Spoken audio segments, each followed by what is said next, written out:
Père, merci pour les réponses aux prières, pour le frère Monique, pour Jean-Yves aussi qui n'aura pas besoin d'être réopéré. Seigneur, continue de les soutenir et d'améliorer leur santé. Seigneur, on te remercie pour les familles, tous les enfants, les jeunes qui sont avec nous ce matin. On te prie de les bénir d'une façon particulière. On te demande de les protéger pendant les activités qu'ils vont avoir. Et Seigneur, bénis-les, on t'en prie. On te demande de On te remercie pour le local que tu nous as trouvé, puis on te prie, Seigneur, que ça se passe bien pour les déplacements avant puis après. On te prie, Seigneur, que les enfants puissent apprendre à te connaître personnellement, pour que leur cœur soit touché et qu'ils soient sauvés. On te demande, Père, de continuer d'ajouter d'autres familles, particulièrement des adolescents, qu'on ait un groupe d'ados. On remet ça entre tes mains, Seigneur, puis on te prie de pourvoir un pasteur jeunesse, deux serviteurs en formation. Ouvre les portes pour ça. On t'en demande au nom de Jésus. Amen. Je veux juste rappeler aux familles que à partir de dimanche prochain, ça va être à l'Église catholique attendez, là, moi, il faut que je me réoriente. Oui, je suis bien orienté, là, c'est par là-bas. À l'Église catholique, qui est un petit peu plus loin. Donc, à aller porter les enfants de 3 à 12 ans de 9h45 puis aller les rechercher après le culte. Il n'y aura pas de poignard. Maintenant, ouais, c'est l'ancienne église, c'est un centre communautaire maintenant. Pour rentrer par ouais, faut rentrer par le grand stationnement là, qui est en construction, là, mais qui est sur le côté, là. Oui. C'est coin Lecombe. C'est coin Lecomte et Grandville. OK. OK. Bien, alors les enfants peuvent aller dehors avec Joanne. Oui, oui.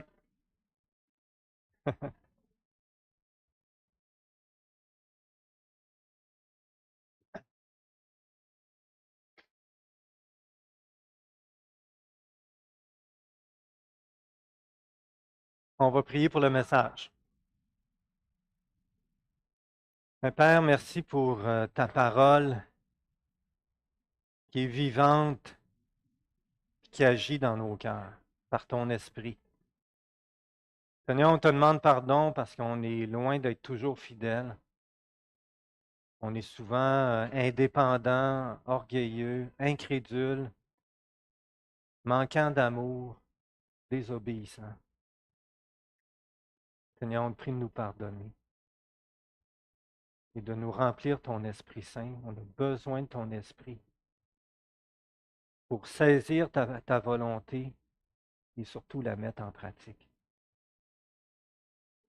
Ô Seigneur, rends-nous de plus en plus fidèles et obéissants.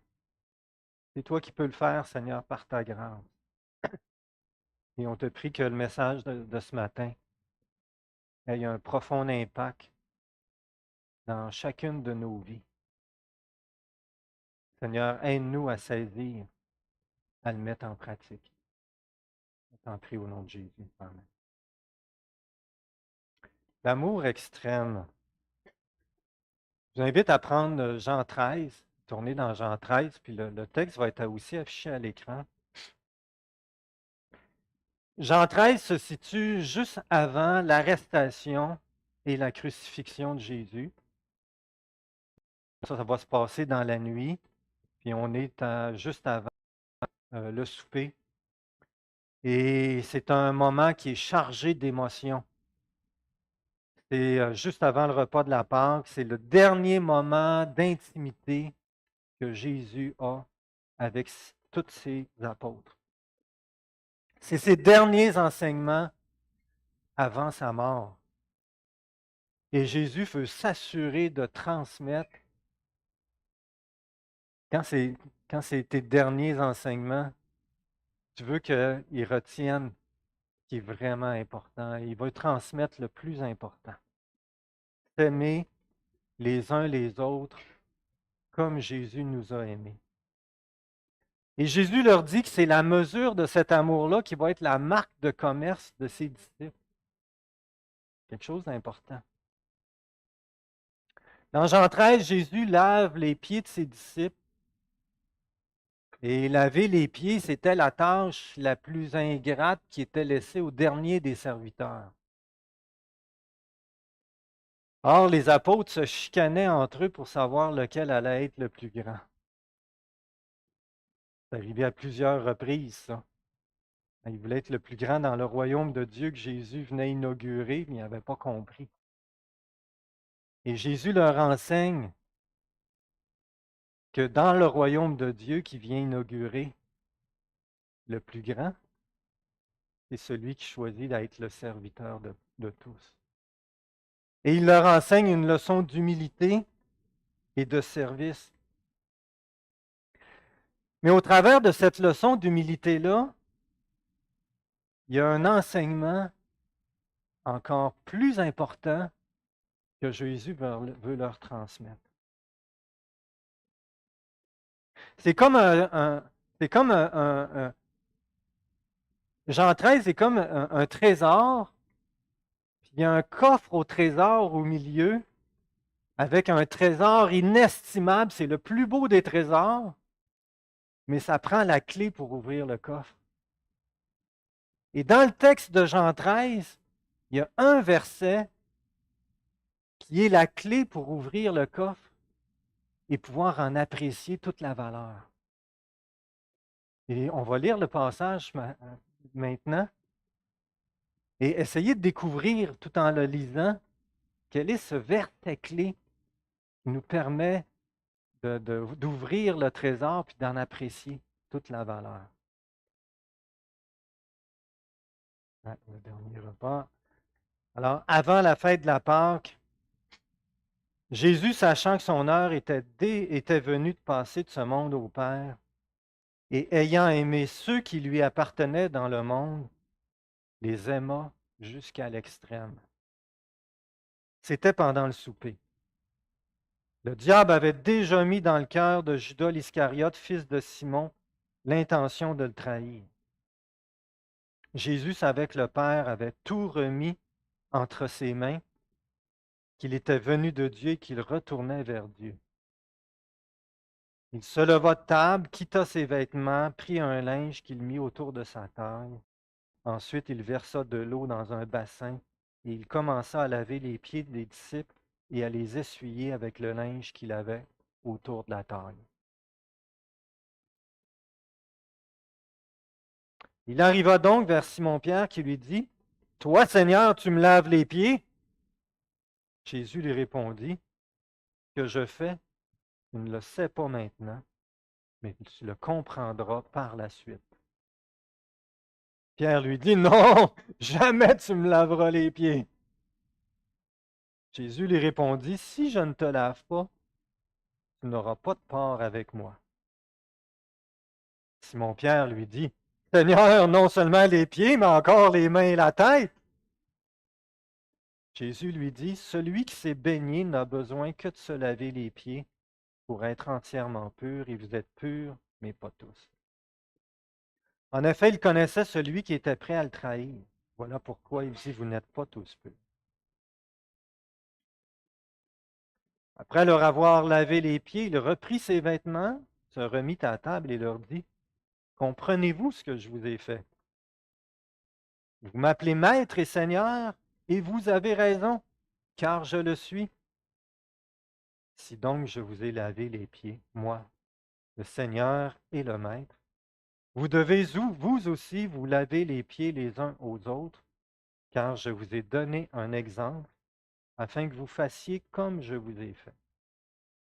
En vérité, je vous le dis, le serviteur n'est pas plus grand que son Seigneur, ni l'apôtre plus grand que celui qui l'a envoyé. Si vous savez cela, vous êtes heureux, pourvu que vous le mettiez en pratique. »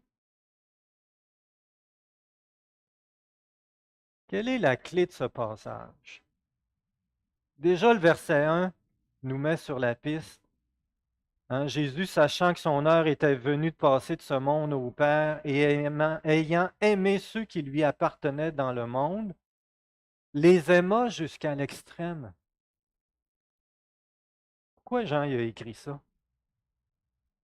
Comment est-ce que Jésus nous a aimés jusqu'à l'extrême? En allant à la croix, en donnant sa vie pour nos péchés. Il a pris sur lui nos péchés, la faute, la punition, la condamnation qu'on mérite, il l'a pris sur lui. Chacune de nos fautes, de nos manquements, de nos désobéissances, Jésus, chacune d'entre elles, Jésus l'a pris sur lui. Ça, c'est tout un amour. Il l'a souffert à la croix. Alors, c'est quand je crois ce que Jésus a fait pour moi et que j'accepte le pardon qu'il m'offre en ayant payé à ma place sur la croix, c'est là que je reçois une vie nouvelle, puis le Saint-Esprit, il me transforme. En recevoir le pardon parfait pour toutes mes fautes, avec l'amour de Dieu, puis la puissance du Saint-Esprit qui vient m'habiter, ça transforme ma vie. Et c'est une réalité que tu peux vivre aujourd'hui. Alors, quel est ce verset clé? Jésus y arrive à Pierre, puis Pierre veut rien savoir qu'il lave les pieds. Voyons. Il dit, toi, Seigneur, tu me laves les pieds? Là, Jésus répond, ce que je fais, tu ne le sais pas maintenant, mais tu le comprendras dans la suite. C'est quoi que Pierre, il ne comprend pas à ce moment-là, mais qu'il va comprendre plus tard? Or, Pierre, il est catégorique, il dit, non, jamais tu me laveras les pieds. Marquez ce que Jésus lui dit. Si je ne te lave pas, tu n'auras pas de part avec moi. C'est quoi ce lavement qui nous permet d'avoir part avec Jésus? Ben oui, exactement. Alors, Simon-Pierre lui dit, Seigneur, non seulement les pieds, mais encore les mains à la tête. Et c'est là que Jésus répond. Et là, je vous l'ai mis dans la version sommaire parce que je trouve qu'elle le rend mieux. Jésus lui dit, celui qui s'est baigné est entièrement pur. Il lui suffit de se laver les pieds. Alors, Jésus parle d'un bain qui nous rend purs. Comme Jean, tu le dis, c'est sa mort sur la croix. C'est le fait qu'en donnant sa vie, en mourant sur la croix, eh bien, Jésus a pris sur lui tous nos péchés et que, en me repentant de mes péchés et en mettant ma foi en lui, c'est là que je reçois le pardon pour toutes mes fautes. Je peux être sûr d'être pardonné, d'être purifié de tous mes péchés. Tu peux te demander, ouais, mais il me semble que j'en fais pas tant que ça des péchés. Souvent, on n'est pas conscient des péchés qu'on fait. Et c'est là qu'on a besoin de la lumière de la parole de Dieu. On a besoin de s'approcher de Dieu et de s'approcher de sa parole pour que le Seigneur fasse la lumière dans nos cœurs. Quand tu viens à la parole de Dieu, tu peux lui demander, Seigneur, mets en lumière ce que tu vois dans mon cœur, dans ma vie. La parole de Dieu, elle est vivante et efficace, plus tranchante que toute épée à deux tranchants, pénétrante jusqu'à séparer âme et esprit, jointure et moelle. Elle juge les sentiments et les pensées du cœur. Aucune créature n'est cachée devant lui, tout est nu et découvert aux yeux de celui à qui nous devons rendre compte. Un jour, quand on va comparaître devant Dieu, tous nos péchés, sans exception, vont être éclairés et mis en lumière. Mais si on lui demande maintenant, eh bien, il peut faire la lumière dans nos cœurs et que l'Esprit Saint peut nous amener à la repentance et à être pardonné et purifié. Il y a deux étapes dans ce que Jésus fait pour nous. Il nous pardonne, donc il nous libère de la culpabilité, mais il ne fait pas juste nous pardonner, il nous purifie, c'est-à-dire qu'il nous débarrasse du péché en lui-même, c'est-à-dire qu'il nous libère du péché. Et plus on le confesse, plus on est libéré de l'emprise que le péché a dans nos vies. Alors Jésus a tout pris sur son compte. Est-ce que tu as reçu son pardon? Est-ce que tu as cru en lui? Est-ce que tu aimerais le recevoir aujourd'hui? Parce que par la foi, dans ce que Dieu a promis, tu peux avoir l'assurance aujourd'hui que tu es pardonné, d'avoir la vie éternelle et d'être avec Dieu pour toujours. Alors, par son sacrifice, Jésus lave et purifie nos cœurs, nos consciences. Et c'est à ça que Jésus fait référence dans ce passage. Alors, il parle d'un bain qui nous purifie, d'être entièrement pardonné et purifié. Et Jésus reprend la même image dans le sens de laver les pieds, qui veut dire il lui suffit de se laver les pieds. Qu'est-ce que ça veut dire? Mais Jésus utilise une image qui est très familière aux disciples. C'est-à-dire quand un Juif devenait pour une raison ou pour une autre impur pour se présenter devant Dieu au temple, il devait aller prendre un bain de purification, un bain symbolique de purification. Et là, après ça, le soir, il était pur. Sauf qu'en quittant le temple après le bain, en rentrant à la maison, en sandales, dans des rues poussiéreuses, ben, il arrivait à la maison, lui était tout lavé, sauf évidemment les pieds étaient salis. Et alors, il devait rester à laver les pieds. C'était la coutume qu'un serviteur vienne laver les pieds. Alors, l'image est celle-ci. Les péchés de toute une vie trouvent un pardon entier en Jésus-Christ, mais nos péchés quotidiens maintenant ont besoin d'un pardon quotidien. Il lui suffit de se laver les pieds, veut donc dire, il suffit de confesser ses fautes de chaque jour et recevoir le pardon pour être pardonné. 1 Jean 1,9 dit, si nous confessons nos péchés, il est fidèle et juste pour nous pardonner nos péchés et nous purifier de toute injustice, c'est-à-dire nous débarrasser, nous laver, nous libérer du péché.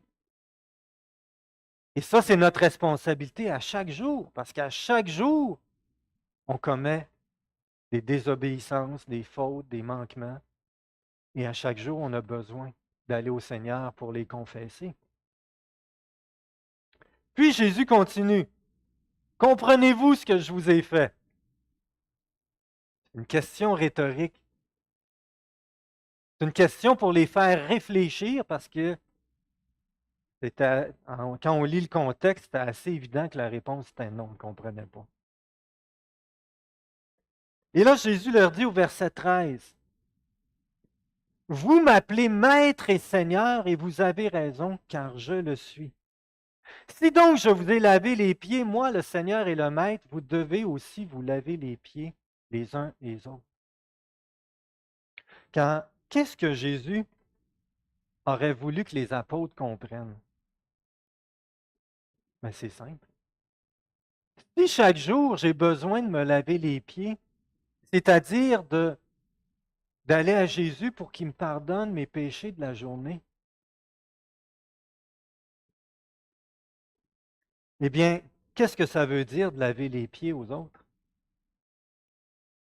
Ça veut dire de leur pardonner leurs fautes qu'ils ont eues envers moi dans la journée. Qu'est-ce que ça veut dire de se laver les pieds les uns aux autres? Ça veut dire de se pardonner les uns les autres. Et dans le contexte, avec quelle attitude Jésus nous demande de se pardonner? Avec humilité. Avec humilité. En estimant les autres au-dessus de soi-même. en étant prompt à reconnaître nos torts, à demander pardon et à accorder le pardon. Et ça, Jésus nous dit que c'est la plus grande démonstration d'amour. Il n'y a pas de plus grande démonstration d'amour que celle-là. Parce que c'est comme ça que Jésus nous a aimés.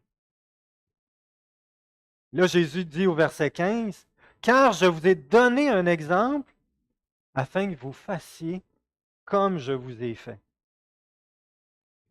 Le lavement des pieds était un exemple d'humilité et de service, mais aussi un exemple du pardon que Jésus nous accorde par son sacrifice sur la croix, et un exemple de l'amour et de l'humilité qui nous invite à imiter. Au verset 34, Jésus dit, « Comme je vous ai aimé, aimez-vous les uns les autres. » Comment est-ce que Jésus a démontré cet amour extrême? Le modèle d'amour extrême, comme je vous ai aimé. Mais Jésus a fait deux choses pour nous démontrer cet amour extrême. Premièrement, il a renoncé à ses droits. Verset 13, Jésus dit, « Vous m'appelez Maître et Seigneur, et vous avez raison, car je le suis. » Alors Jésus est le Seigneur et le Maître. Ça veut dire que s'il y en a un qui est en droit de réclamer justice, c'est bien lui. Pourtant, il a choisi de renoncer à réclamer justice et avec une attitude d'humilité, il a renoncé à son droit pour accepter de faire la volonté de son Père. Ça s'est passé où? Ça s'est passé à Gethsémani, c'est-à-dire dans le jardin des Oliviers. Et là, Jésus était en proie de grandes injustices. Judas était sur le point d'arriver avec les soldats romains pour l'arrêter. Ses disciples allaient l'abandonner. Pierre allait le renier. Les chefs romains allaient l'accuser, les chefs juifs allaient l'accuser faussement. Les Romains allaient le crucifier. Ses apôtres n'allaient pas croire qu'il était ressuscité. Une puis un autre, là, il y en a eu. Puis il savait tout ça, qu'est-ce qui s'en venait. Il savait tout ça. Et là, à Gethsémani, face à toutes les injustices qui l'attendaient, c'était tough. Ça a été tough, il a angoissé. Il a souffert, il a lutté intérieurement dans ses angoisses. Et là, il était confronté à deux choix. Soit de fuir, soit de dire, Seigneur, je te remets la justice, j'abandonne mes droits, je te remets la justice, et je vais où ce que tu veux me conduire. C'était aller à la croix. Alors, s'il y en a un qui était en droit d'obtenir justice, c'était bien lui.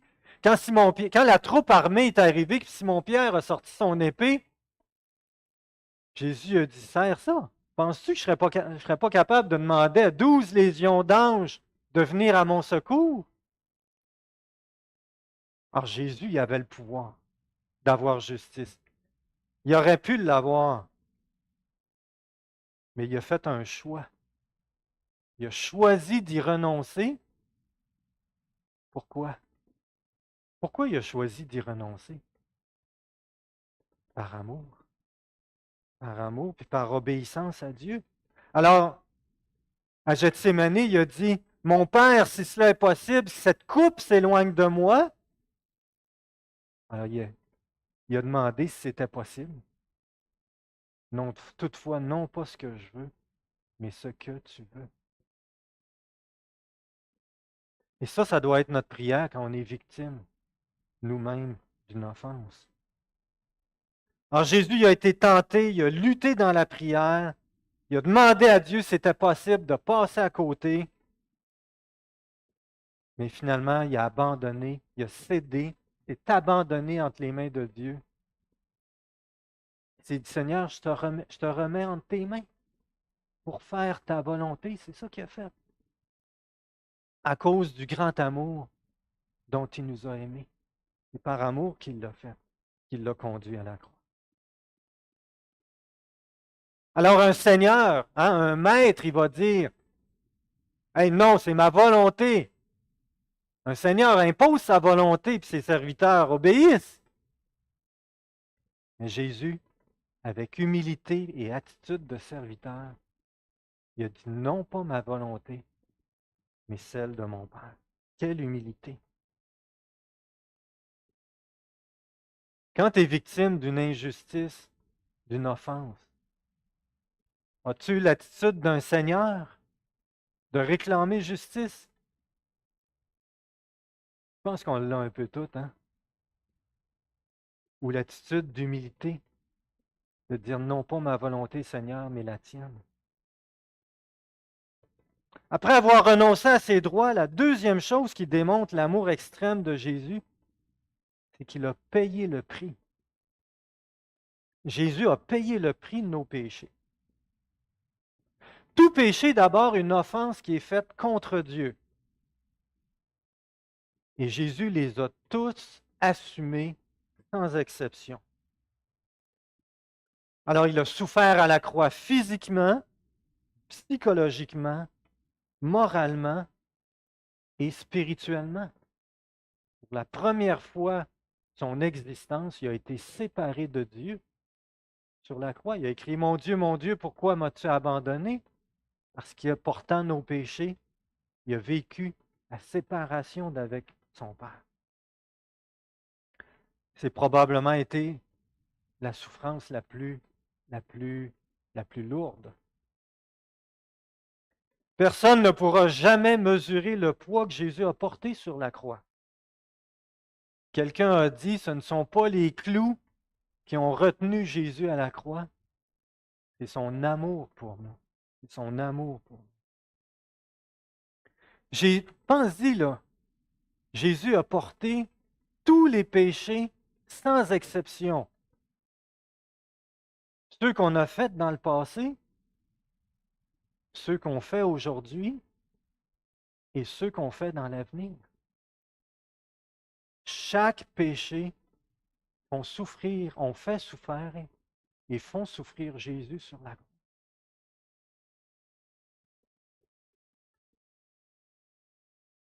Jésus a dit, mais à cause de ça, il nous a obtenu un pardon éternel.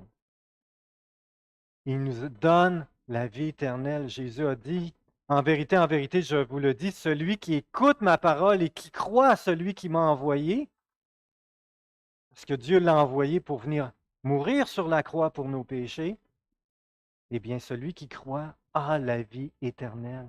Ne vient point en jugement, mais il est passé de la mort à la vie. Il nous donne la vie éternelle, c'est un don gratuit. C'est gratuit, et ça y a coûté cher. Ça y a coûté extrêmement cher. Et quand tu as accepté son don gratuit, tu vas arriver devant Dieu. Dieu va ouvrir ton livre de compte. Et sur ton livre de compte, il va y avoir une page qui est remplie d'offenses faites contre Dieu, contre les autres. Puis là, il va y avoir une grosse barre dessus, ou plutôt une croix. Puis ça va être signé du sang de Jésus, payé entièrement.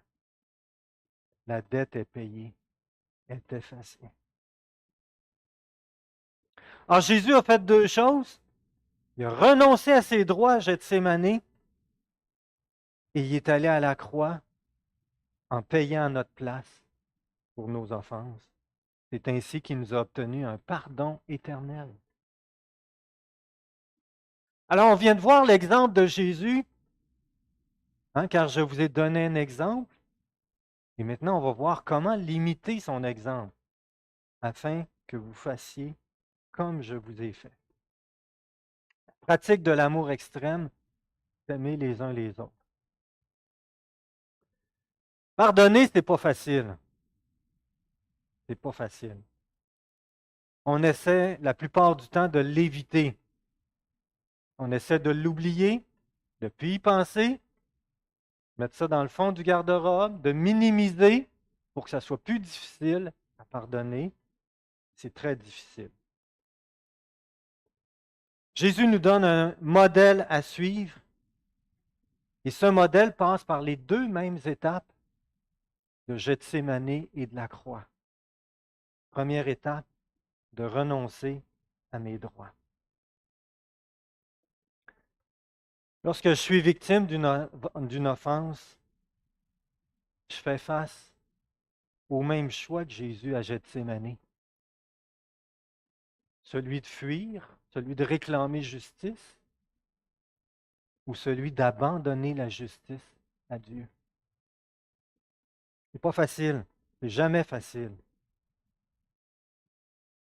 Et il se livre à l'intérieur de nous un combat parce que le sens de la justice est inné. On tient ça de Dieu. Le sens de la justice est inné. Ça vient nous chercher l'injustice, l'offense. Et là, il y a un combat qui se livre à l'intérieur de nous entre réclamer justice ou le remettre à Dieu. C'est là que Jésus peut venir à notre secours. Parce qu'on est faible humainement. Mais si je vais à Jésus et je lui demande, Seigneur Jésus, viens m'aider à faire comme toi. Viens le faire en moi. Donne-moi la force de renoncer à mes droits. Ben, j'ai une bonne nouvelle, il va le faire. Parce que Jésus est tout-puissant. Il nous a donné son esprit qui nous donne la force de le suivre. Alors j'ai deux choix. Soit que je m'accroche, que je nourris dans ma tête, dans mon cœur, hey, c'était pas correct, c'est injuste, c'est méchant, ça m'a fait mal, il mériterait. Je me nourris de mes droits, de ma justice. Ça, c'est ce qu'on a tendance à faire normalement. Ou soit que je décroche. C'est vrai que c'était pas correct. C'est vrai que ça m'a fait mal. Je ne suis pas en train de minimiser et de dire oh, ben, c'était pas si grave que ça. Non, non, c'est vrai que ça c'était pas correct, que c'est injuste. Mais Dieu est seul juge. Et il me demande, l'exemple de Jésus m'invite à renoncer à mes droits et de lui remettre la justice. Lui faire confiance que lui va s'en occuper parce qu'il connaît parfaitement les cœurs, ce qui n'est pas notre cas. Et de dire comme Jésus, je t'abandonne mon droit d'obtenir justice. Je renonce à mes droits, à me venger, au ressentiment, à la colère. Le plus souvent, on essaye d'éviter d'aller là, parce que c'est difficile. Alors, souvent, on va minimiser. On va dire, oh, ben, finalement, c'était pas si grave que ça. Oh, je suis capable de passer par-dessus. Je suis capable on excuse l'autre. C'est pas tant de sa faute. J'y ai même contribué.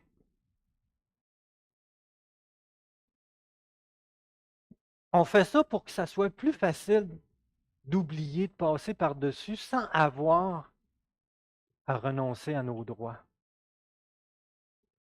Mais en faisant ça, il y a deux conséquences. Premièrement, ça contredit Dieu. Dieu déclare que le péché est grave. Si moi je minimise, je dis que non, non, c'est pas si grave que ça, je suis en train de contredire Dieu. Et qu'est-ce que ça va avoir comme conséquence? Ben, si je minimise, je prends l'habitude de minimiser, d'excuser les péchés des autres, je vais faire quoi avec les miens?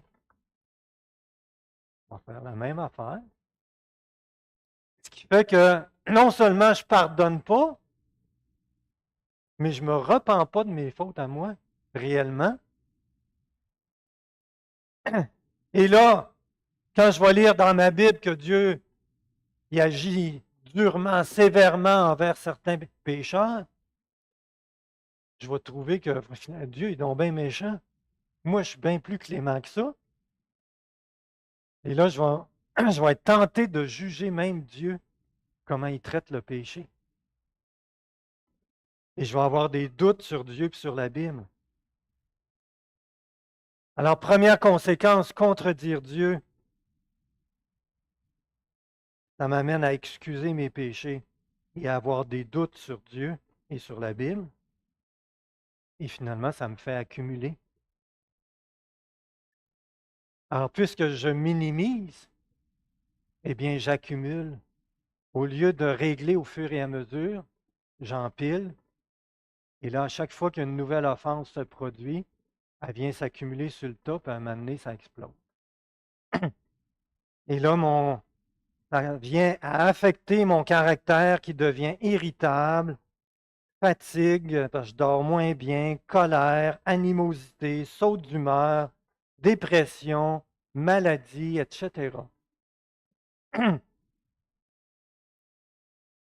Est-ce que tu reconnais ces conséquences dans ta vie?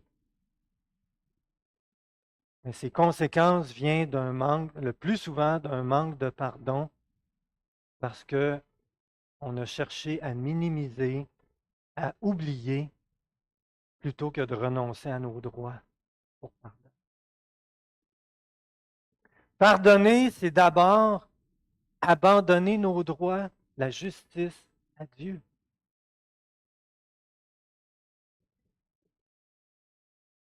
C'est un combat intérieurement parce qu'il y a deux possibilités. Soit que l'autre va payer, soit que c'est moi qui accepte de payer.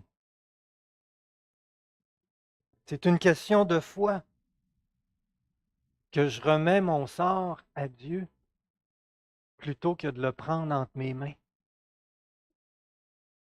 C'est une question d'obéissance parce que Dieu le demande et c'est une question de grâce parce que c'est ce que Jésus a fait pour moi. Et c'est une question d'amour à l'exemple de Jésus.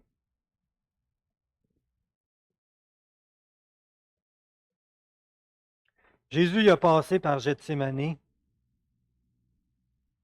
Il a totalement abandonné toute justice à son Père pour faire sa volonté. Ça n'a pas été facile, hein? Il a angoissé pour ça. Mais il nous aimait tellement qu'il a choisi de le faire.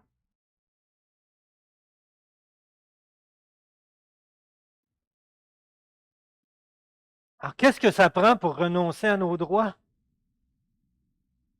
Ça prend deux choses. Ça prend de la foi, hein, de la remettre à Dieu, que Dieu va s'en occuper comme il faut. Lui, il va le faire comme il faut. Ça prend de l'amour. L'amour que Jésus a eu pour nous. Alors, quand on manque de foi et d'amour, qu'est-ce qu'on fait? On va à Dieu et on lui demande, Seigneur, je ne crois pas que tu vas t'en occuper. J'ai un problème à la base. Pour ça, je ne te le remets pas.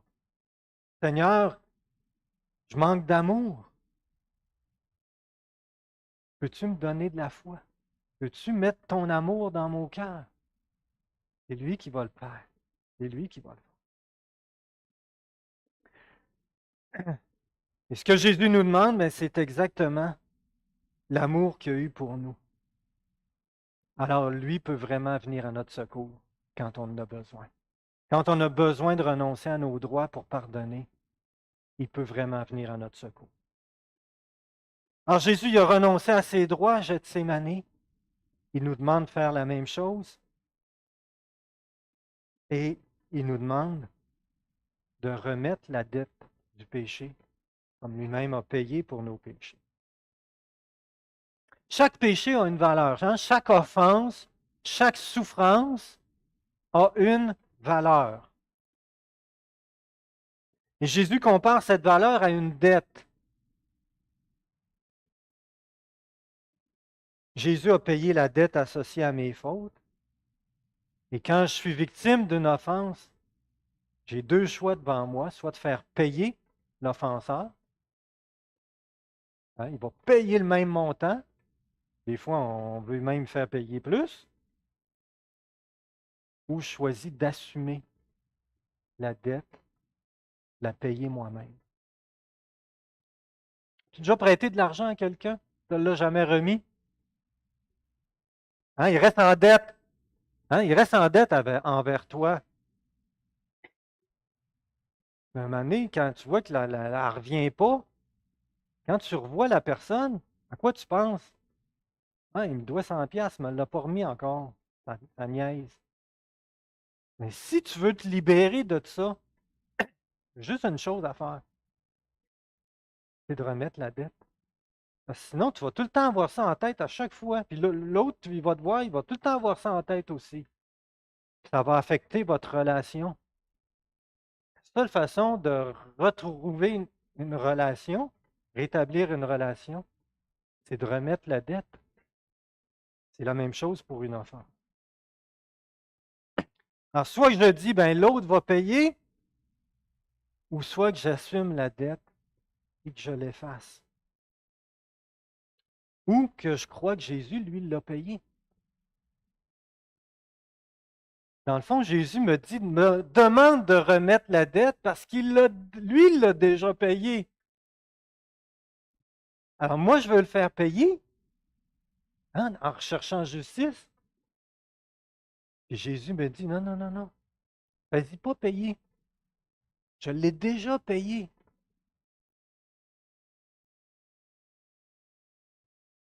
Souvent dans notre langage, on va dire de venir au pied de la croix. Parce que c'est là à la croix que Jésus a choisi de payer pour nos péchés. Et c'est là qu'il nous donne la force, le courage de remettre la dette comme lui l'a fait envers nous. Et ça, Jésus l'a fait une fois pour toutes.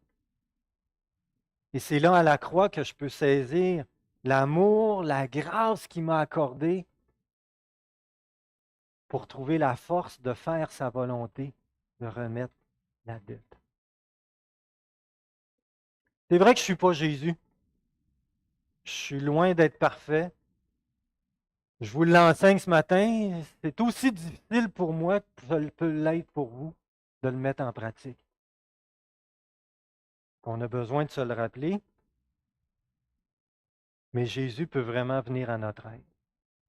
Il peut vraiment venir à notre secours pour le mettre en pratique.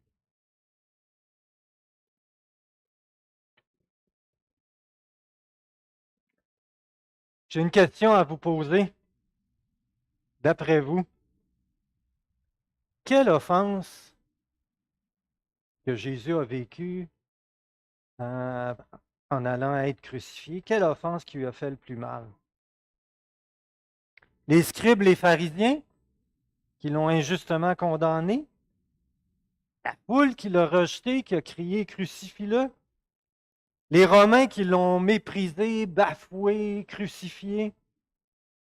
Ses disciples qui l'ont abandonné? Judas qui l'a trahi? Pierre qui l'a renié? Judas, pas Judas, mais Thomas qui n'a pas cru qu'il était ressuscité? Avez-vous déjà été trahi ou renié par quelqu'un? Ouf, ça c'est tough. Surtout quand c'est quelqu'un qui avait tout ton amour puis toute ta confiance. C'est encore plus dur.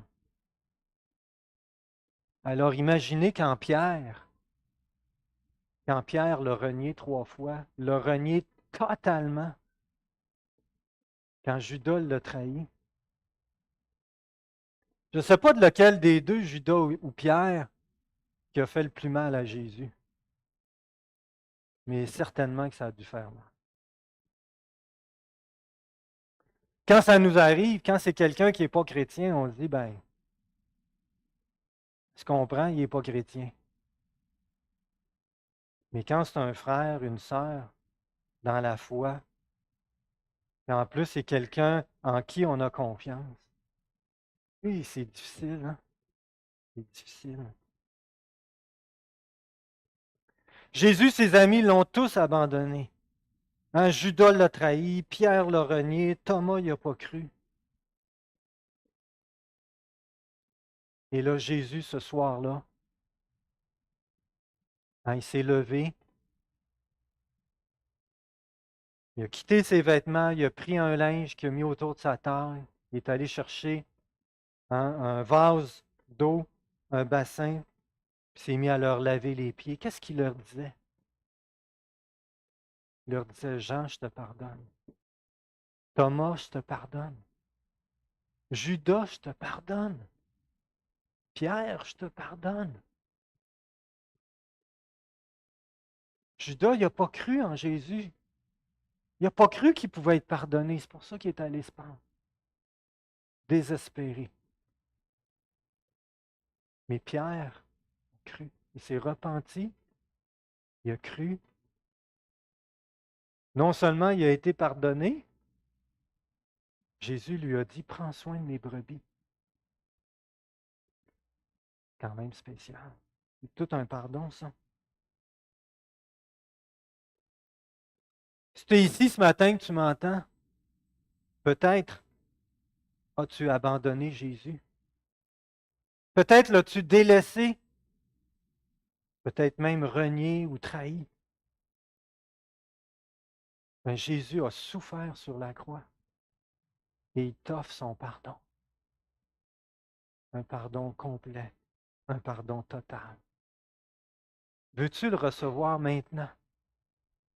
On va prendre une minute de silence, juste pour ce que tu aies le temps de dire au Seigneur qu'est-ce qui t'a parlé dans ton cœur au travers de ce message. Dire au Seigneur, Seigneur, j'ai besoin de pardonner, viens à mon aide, viens à mon secours. Seigneur, apprends-moi à renoncer à mes droits. Apprends-moi à te remettre la justice. Aide-moi à te faire confiance. Donne-moi ton amour pour telle personne. Alors prenons un moment de silence.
Seigneur, on a besoin que tu viennes à notre secours. Combien est-ce que c'est difficile de renoncer à nos droits, de te remettre la justice avec foi et de remettre la dette pour pardonner.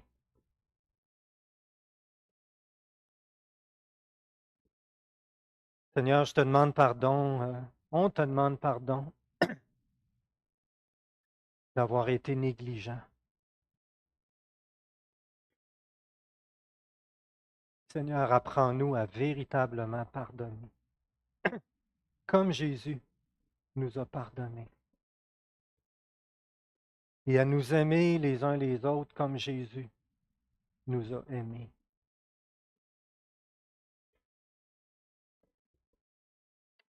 Seigneur, on peut tous avoir des griefs, les uns contre les autres. Viens à notre secours et apprends-nous à être des imitateurs de Jésus.